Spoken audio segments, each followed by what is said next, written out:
here's the problem I see with the Australia's new government rules around helping with the housing crisis.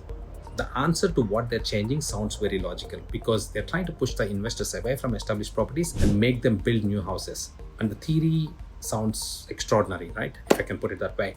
Because more new houses mean that their supply is increasing. And when supply is increasing, the demand is dead. When the demand is dead, the houses become more affordable.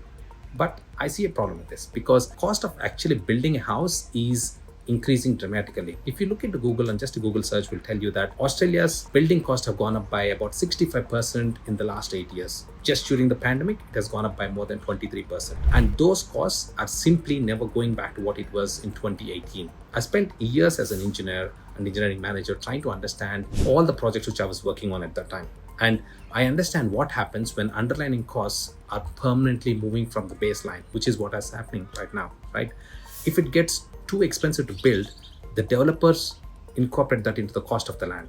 The investors who are investing into the development, they are also putting the cost into it. The banks have to finance that. And ultimately, it's the end product, which is the buyers are going to pay for it. So if the costs are significantly that high, how do you think the property price will be affordable and going down over a period of time? That's the part I think we are all missing over here because established properties are already built.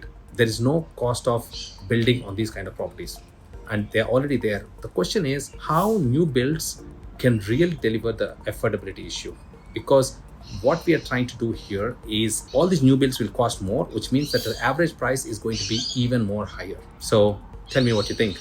And I'm RajMoturu from Enrichbuyersagency. We help people invest through strategy, not through guesswork.